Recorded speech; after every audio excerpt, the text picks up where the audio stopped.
Hi everyone, thank you for joining us for this special event. So it's Children's Mental Health Week with our mini Cladiators, and they're the forgotten victims of this cladding scandal. As you may know, this week is Children's Mental Health Week, and we previously discussed the impact upon the mental health of the adults, of the residents who are affected by this scandal.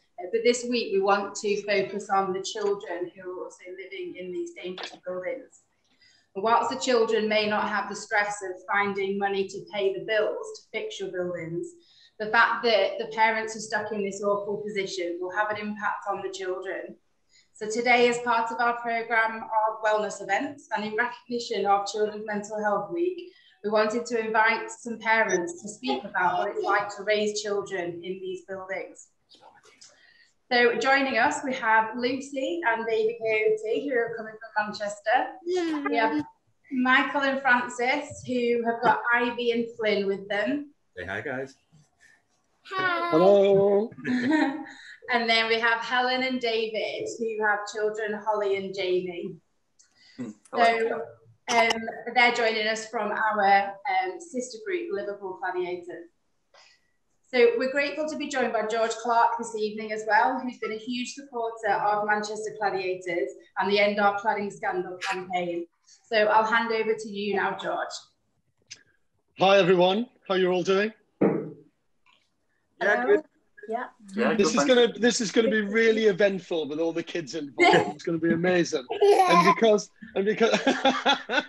brilliant. And because Zoom is voice activated to change the picture, I can just tell we're going to be jumping all over the place because the kids will be chipping in at different points. Firstly, thanks for doing this. Obviously, it's a massive week this week with it being Children's Mental Health Week. But I think before we jump onto the kids, if you don't mind, it'd be great just to talk to you guys about where you're at, what your story is briefly, what your situation is in the building that you're in. And even though this is meant to be all about the kids, I think before we get into the kids' kind of state of mind, it'd be great to find out how you guys are as parents, really. Should we start with Lucy? Yeah, sure. Hi. Hi, Lucy. So just a little bit of background as to what your story is, where you're living, what you're living in, what your kind of cladding scandal situation is, if you like, and how you're feeling. Well, at the moment, I'm living in an apartment in Salford. I can't name my building just because the building management are in talks with the developers just to see if they can get any help with funding. Don't worry about that. I'm not optimistic, but that's what they're doing at the moment. Okay. I've lived here for 4 years, and I mean, it was a great place to live while, I ran my business and I was living in the city centre, working in the city centre. But now that I have Coyote, it's very difficult because it's a tiny one-bedroom apartment. So, I mean, at the moment, he's in a co-sleeper next to my bed, but soon I'm going to have to build a cot for him. And even that isn't going to fit properly in my bedroom. And it's a nightmare for space. And how old's Coyote? 4 months. So very much a COVID baby. Yes, yeah. How have you found it personally with... Obviously, you've got all the pressures of the cladding scandal and the issues that brings, but also lockdown and bringing a new baby into the world at the same time. How's that been for you? Yeah, lockdown has been crazy. It's been a really strange time to have a baby, obviously, because, he hasn't met any of my friends, he hasn't met most of my family, and, I don't have that support around me that people might have. But, all of that really is overshadowed by worry about bills and about the safety of the building. So yeah, a lot of worry at the moment. Yes. And so how are you feeling? Because I mean, obviously Coyote being 3 months old, I can't get into an interview with Coyote about how he's feeling. He's completely unaware at the moment. But I mean, how is it for you? I mean, obviously we hear lots of general things about the pressure that people are under, but how are you feeling personally at the moment? Stress at times. I mean, I'm trying to stay positive, just taking each day one day at a time, really. But yeah, it's very, very stressful. And how's Coyote doing? He's good. Yeah, he's good. So that's the main thing. I worry again, about the about the fire safety more than anything now that I have him. Before, I suppose I was more worried about the bills, because obviously the bills would be, I mean, the bills for me, you know, I'd have to take out loans that I couldn't afford to pay back to pay bills. So I've always been more worried about that. But now I have Coyote, I'm worried about, you know, like say if it was a fire, how would we get out? What, you know, things like that. Yeah, I'm not surprised. And what sort of bills are we talking about? What sort of figures are you having to cover? We haven't had any word on that for quite a while in my building. I've already paid, I think it was a couple of thousand for waking watch and fire alarms, new fire alarm system. But we were expecting something like 25,000, but we haven't spoken about that for quite some time now. And what's your kind of big plan, Lucy? It's probably difficult to be looking too far ahead with all the uncertainty in the world. But ideally, if you weren't kind of caught up in that building, because I'm assuming you can't move, you can't sell. No. Where would you want to be? What would you want to be doing? What's the big plan? See, obviously in life, I've had a lot of big plans, but at the moment, all I want is somewhere with, you know, just a bit more space and a bit more storage and a room for Coyote. That's all I want. Have you got any outside space, Lucy? No. No outside space at all? You don't have a balcony or anything like that? No. I mean, obviously, you know, like somewhere with a garden for him to play and, you know, like a bedroom for him and things, that'd be ideal. But yeah. That must be really tough. It's frustrating, yeah, because at the moment I just feel like, you know, my dreams are so small, but there's nothing I can really do about them until I can sell this apartment. And is that the plan? You want to sell at some point, get something a bit bigger, get some outside space? Yeah. So, I mean, ideally, I'd like to sell and, you know, maybe even profit as I should have, or be able to get my deposit back out of it because I put my life savings into this apartment. But if not, I'd love to be able to just, you know, cut my losses and just leave. Yeah, I suppose the most important thing from your point of view is safety, isn't it? More than anything else at the minute. Okay, thanks for that. Sorry that I can't have a chat with Coyote. He looks very busy and preoccupied at the minute.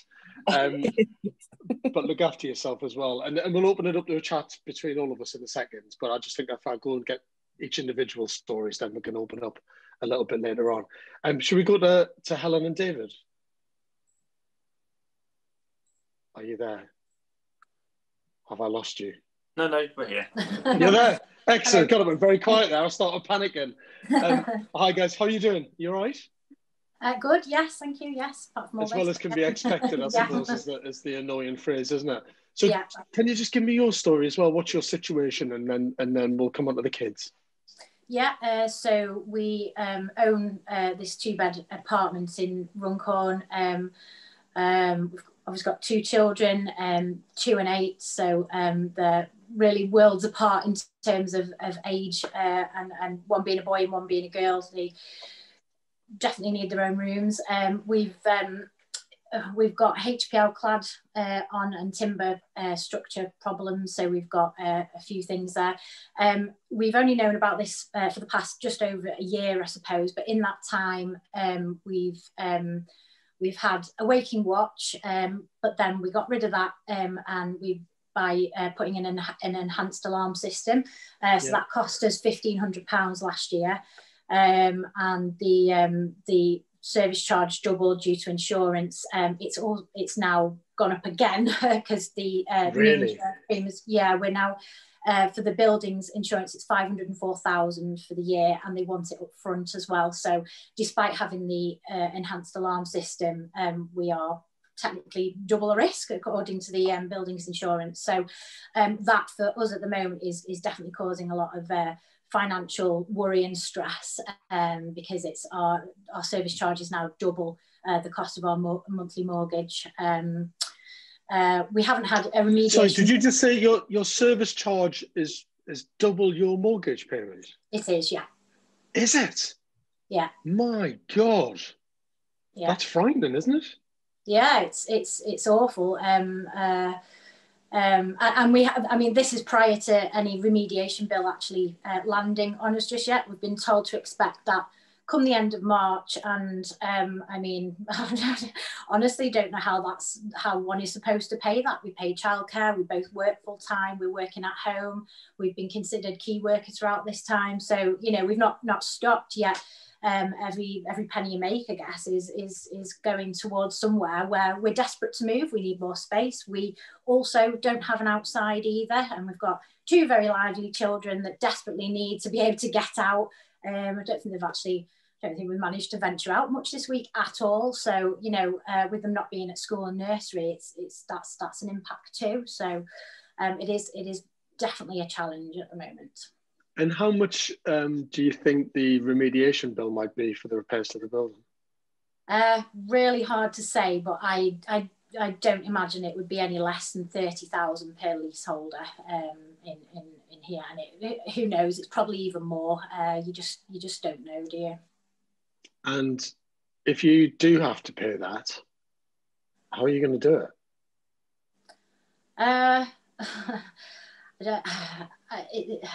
I really don't know. I don't think we could. I don't think we could, and equally, I don't think we should, because for future, you know, we can't continue to live here.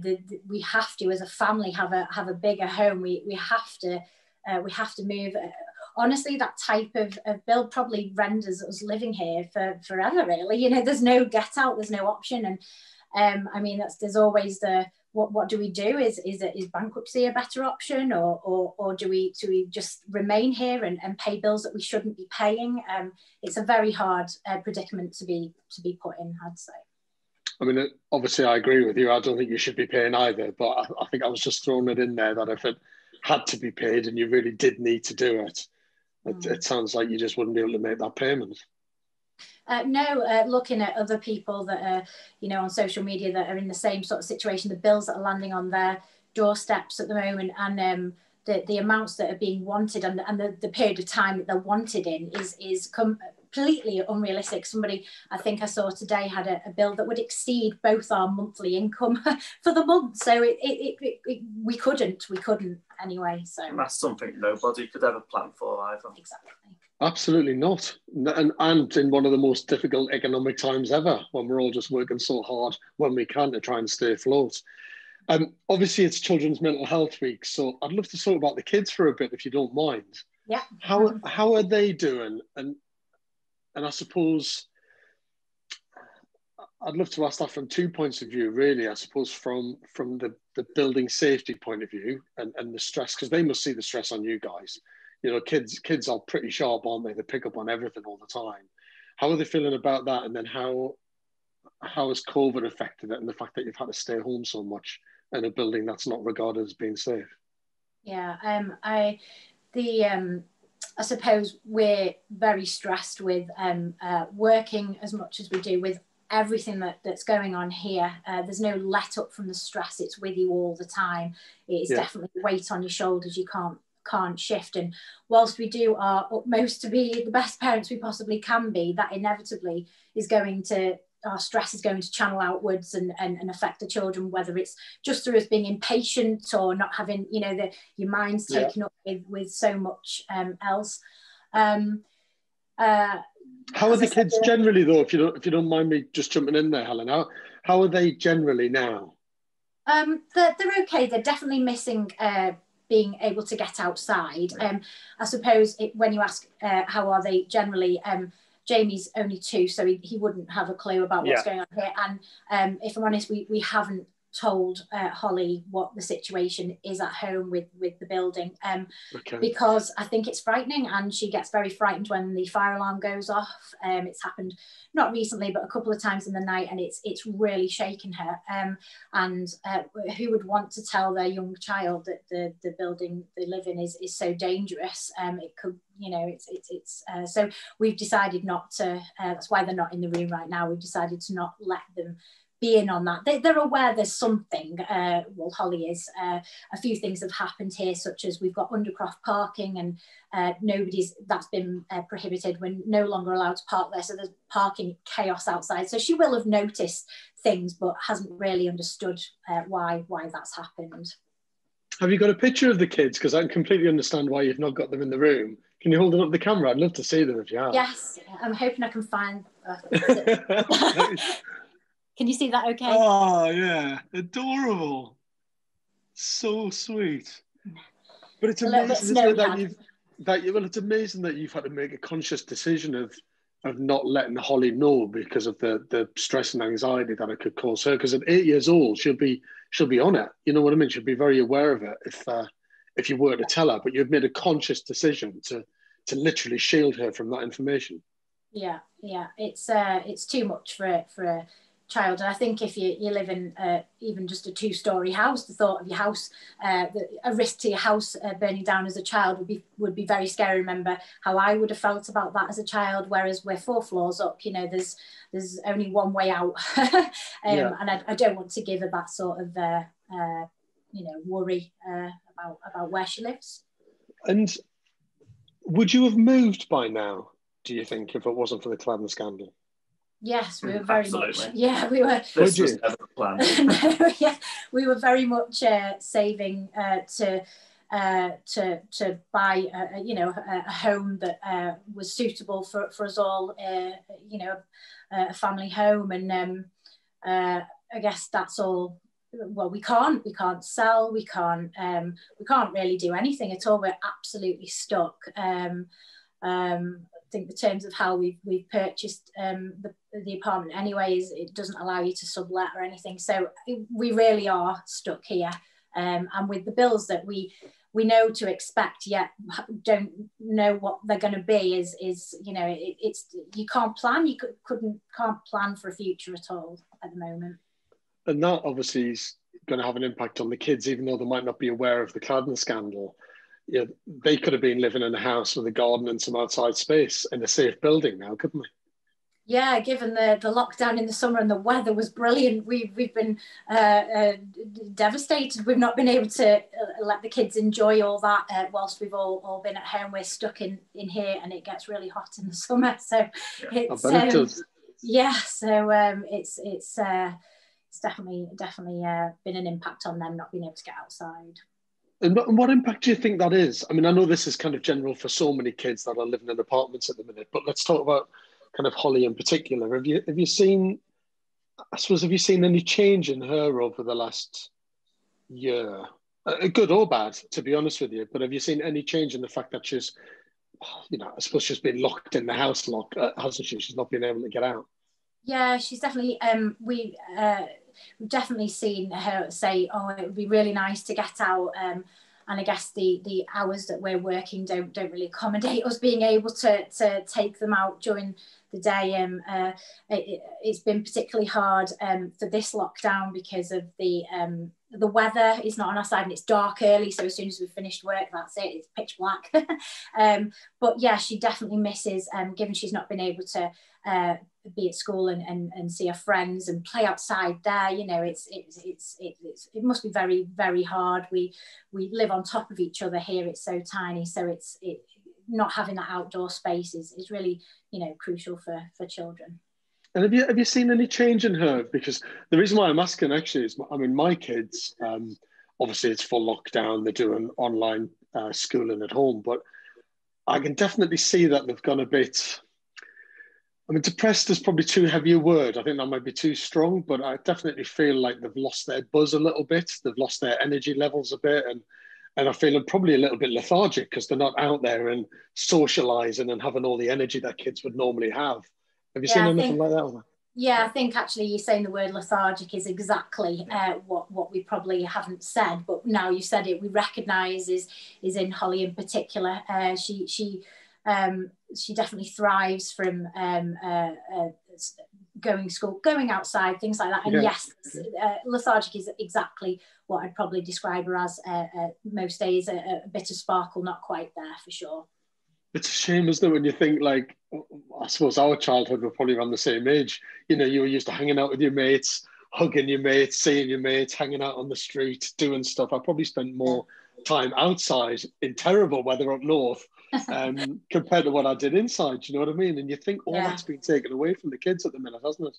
Yeah, I always had a nice garden growing up, and yeah, it's something we're powerless in the fact we're unable to give it to them, which is really sad at the moment. How does it make you guys feel? Well, I feel like it's a decision that was made to purchase somewhere that was the wrong decision, but how one could know that, have the hindsight to know you weren't that. to know that, so don't beat yourself up for 1 second. You bought a building and you bought a home really in goodwill. This is not your fault at all, so don't feel bad about that. Don't feel any guilt whatsoever, to be honest with you. It's the powers that be. Talk about. Say again? I said, I don't even know what we used to talk about. This is always a subject that's the forefront of our minds and leads the conversation night and day all over the weekend. Well, it's hardly surprising because it's a big dark cloud, isn't it? Yeah. It really is.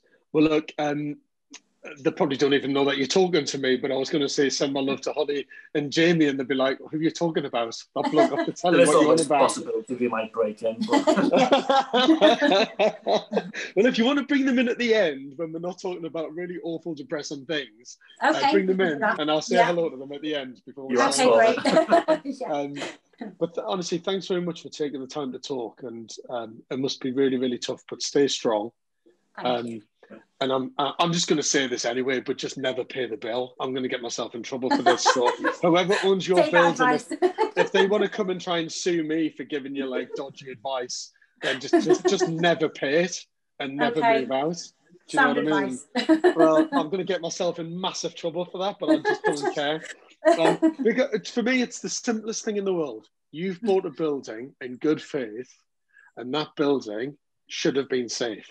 And we have so many systems in this country to make sure that a building's safe, whether it's through testing of materials, whether it's building and construction and specification work, whether it's building control, whether it's insurance-backed guarantees. There's lots of things in place to make sure that that building should have been safe. And it's not. Well, it's not your fault, is it? It's not your fault at all, to be honest with you. And they can sit there as much as they want with the kind of leaseholders agreement, and it'll say somewhere on that agreement that all owners of the building need to make a contribution for any maintenance or any works that need to be carried out. Yeah. Well, that shouldn't be works to be carried out to make a building safe that wasn't safe when it was built. Precisely. Do you see what I mean? So they just can't use that. So yeah, I'll probably get sued by their lawyers when this goes out, but just don't pay it. Okay. Why should you? It's not your fault. You didn't create the problem. It's that simple. So they can muddy the water as much as they want with all sorts of legalities. The last people that should be paying is you guys, because the system should have worked to avoid this being a problem. So just stay super strong. Stay super strong. I know it's bloody hard, really, really hard, but keep going. I mean, we've had some pretty good news today about the vaccines, and the numbers seem to be dropping, which is really good. And I've heard some little whispers that we might be coming out of lockdown a little bit earlier than expected. Hopefully not too soon, to be honest, because we don't want to see another spike again. But hopefully by the autumn, life might get back to some form of normality again. But that still doesn't get rid of the dark cloud hanging over you guys about that building and safety. So stick with it, and I'll do as much as I possibly can in the background to help you guys out. That's very kind of you. Thank you. Pleasure. Can we go to Michael and Francis? Yeah. How are you going with the kids there? I was just thinking, have you got two kids? We have, yeah. We've got Ivy and Flynn. Flynn's just crashed his mic into the TV unit. He's not Hi, happy. Ivy.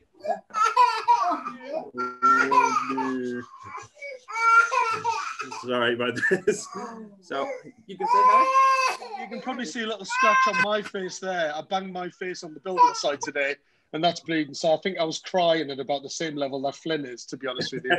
It's a nasty scratch under my right eye.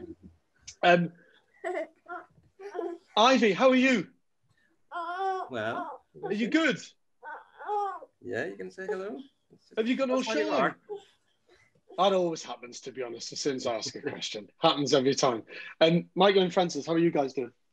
Yeah, we're okay. All right. Considering. It's a stupid question of me to ask, really, to be honest with you.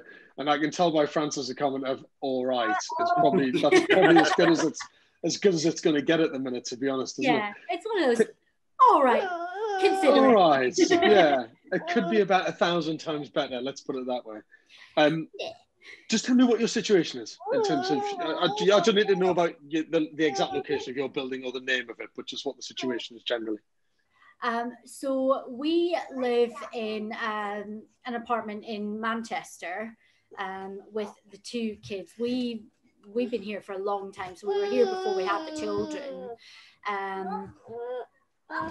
With Ivy being 3, obviously when she was born, our intention at the time was that we would move to somewhere bigger, somewhere with a bit of outside space.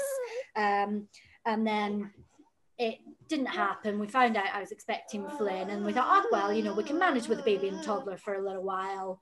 We'll move while you're on sort of maternity leave. There'll be time to pack up. We'll get all that done. No. Yeah.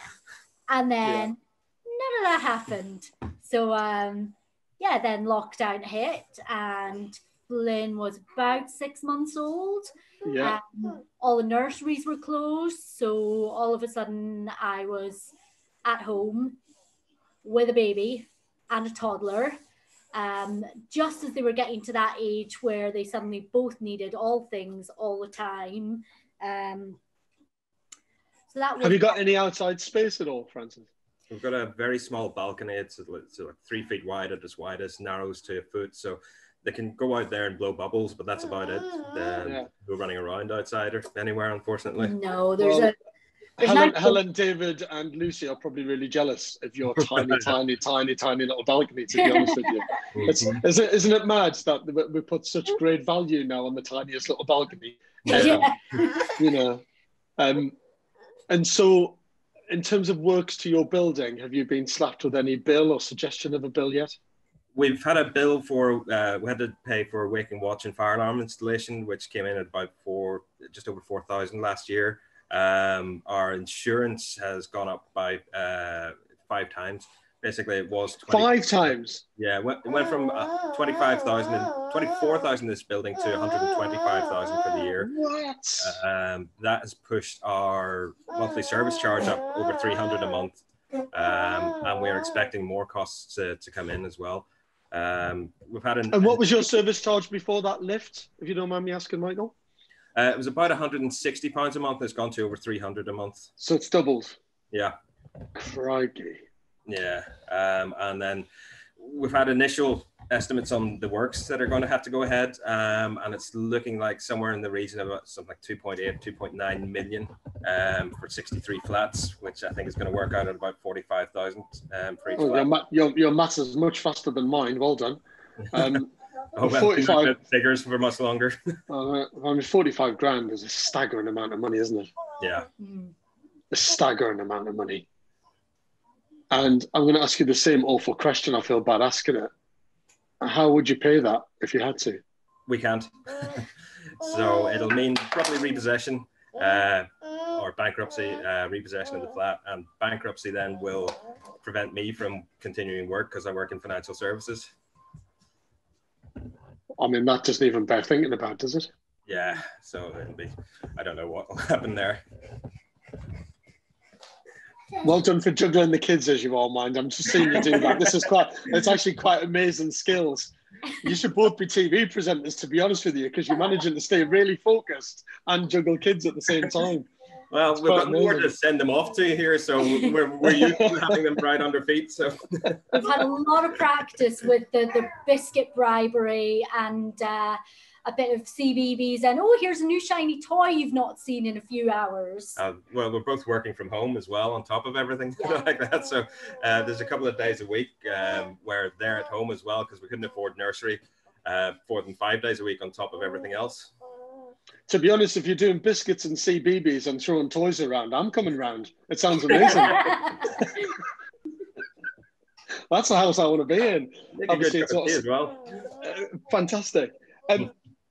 Obviously, this is about Children's Mental Health Week. I know, obviously, Flynn's tiny. He's only 18 months old. And in fairness, Ivy's very, very young as well. But how's it been for them, do you think?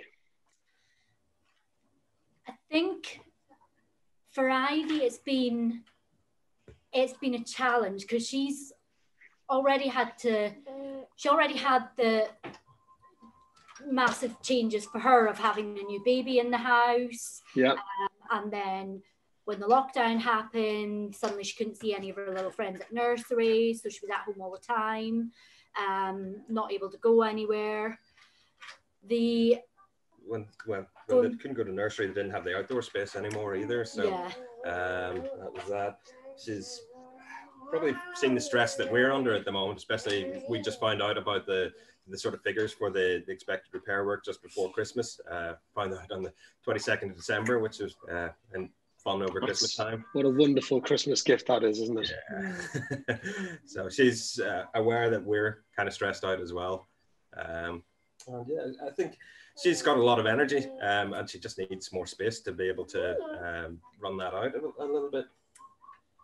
Yeah. And is she all right, or are you seeing anything in her that you worry about? Not really. I mean, I think my worries come more from just a general parenting, where, you know, they probably don't realise half of what's going on, but because we're so aware of it, you know, I do worry that she's going to pick it up by osmosis. You know, if we're having a bad day, or if Michael and I are stressing because of the costs and everything that we're finding out, the more we find out, the more distressing it just makes the whole situation. And it's one of those things, it's very hard to hide that emotion from a toddler, because we're in such a small space, we're always around each other, so there's no going off into a different room for a few minutes where she won't notice. Hi, Flynn. And hi. It's hard as well, because you always want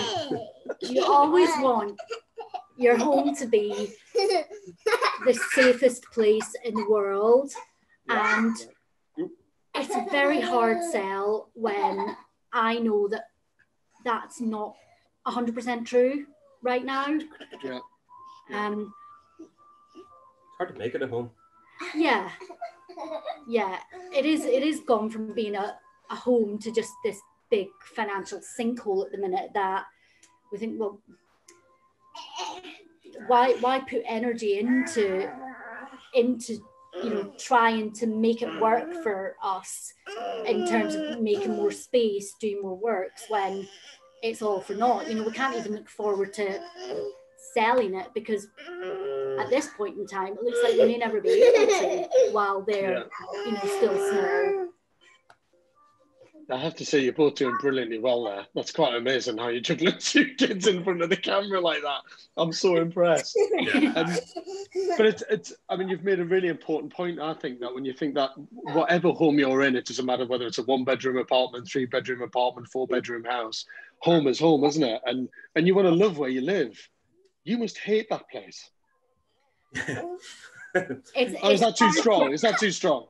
Well, it feels like a bit of a weight around the ankles at the moment, so. Well, it must be hard to love it, let's put it that way. Yeah. I mean, if there was no COVID and no lockdown, it's still probably not somewhere that I would actively look forward to coming home to at the end of the working day. And what would be your dream position, do you think? Let's jump ahead 12 months. What would be your absolute dream scenario after having probably the toughest year and a half you've had? For the building issues to just be sorted, so that we know what's going on with it, with the hope that we're not going to be fitted with an enormous bill, and so that we can put it on the market and buy somewhere that they will grow into, rather than a place that they've, you know, already outgrown, and it's just getting smaller and smaller and smaller and suffocating us. So to be able to get out somewhere bigger with a garden and give them the space that they need to grow and to run around and to just enjoy being kids as well, and to enjoy having time with two parents that are not, you know, constant stress or hellas. And do you worry about the impact this might have on them long term? Yeah. Or have you not thought about that? Be honest. I have, but that's part of my nature. I mean, shortly before the first lockdown happened, I'd been diagnosed with postnatal depression. So I was dealing with that, and that kind of thing also made me very aware of what the children would pick up on, because it's not something I would ever want them to have to suffer with. I don't want them to be anxious. I don't want them to be distressed children. So taking care of my own mental health has made me very, very aware of doing everything I can to help preserve their mental health as well.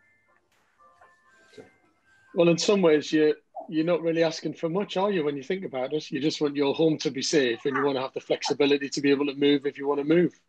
Yeah. That's it. Yep. That is it. Well, look, thanks for taking the time to, and thanks for both being absolutely amazing. How on earth you've managed to juggle Ivy and Flynn as well as you have. I'm amazed. Hi, Flynn. You're so cute.